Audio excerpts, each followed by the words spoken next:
Hello അസ്സലാമു അലൈക്കും. അപ്പോൾ ഇന്ന് നമുക്ക് ചെറുതായിട്ടൊന്ന് കോക്ടെയിൽ ഉണ്ടാക്കിയാലോ. അതിന് വേണ്ടി 2 ക്യാരറ്റ് എടുത്തിട്ടുണ്ട്. അത് നന്നായി വേവിച്ചെടുക്കാം.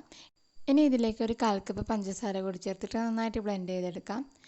അപ്പോൾ അതെടുത്തിട്ടുണ്ട്. ഇനി ഇതിലേക്ക് ഒരു പാക്ക് പാലൊഴിച്ച് കൊടുക്കാം. എന്നിട്ട് അത് നന്നായിട്ട് മിക്സ് ചെയ്തിട്ട് അടിച്ചെടുക്കാം. ഇനി ഇതിലേക്ക് വേണ്ടത് ഐസ്ക്രീമാണ്. ഐസ്ക്രീം ഓപ്ഷനിലാണ്. അപ്പോൾ ഞാനിവിടെ ഒരു 2 സ്കൂപ്പോളം ഐസ്ക്രീം ചേർത്ത് കൊടുക്കുന്നുണ്ട്. എന്നിട്ട് ഇതും കൂടി നന്നായിട്ടൊന്ന് ബ്ലെൻഡ് ചെയ്തെടുക്കുക. അപ്പോൾ നമ്മുടെ കോക്ടെയിൽ ഇവിടെ റെഡി ആയിട്ടുണ്ട്. ഇത് നമുക്ക് ഗ്ലാസ്സിലേക്ക് ഒഴിക്കാം. അപ്പോൾ കയ്യിൽ ഐസ്ക്രീം ഉണ്ടെന്നുണ്ടെങ്കിൽ അത് ഒരു സ്കൂപ്പ് കൂടി മുകളിൽ വെച്ച് കൊടുക്കാം. പിന്നെ അത്യാവശ്യം കുറച്ച് നട്ട്സും ഒരു ചെറിയും കൂടി വെച്ച് ഒന്ന് അലങ്കരിച്ചെടുക്കുക. അതുപോലെ ഒരു കസ്കസ് 1 ടീസ്പൂണ് ചേർത്ത് കൊടുക്കുന്നുണ്ട്. അപ്പോൾ നമ്മൾ നല്ല ടേസ്റ്റി കോക്ടെയിൽ ഇവിടെ റെഡി ആയിട്ടുണ്ട്. അപ്പോൾ ഇതുപോലുള്ള വീഡിയോസിനായി ലൈക്ക് ചെയ്ത് ഫോളോ ചെയ്യുക.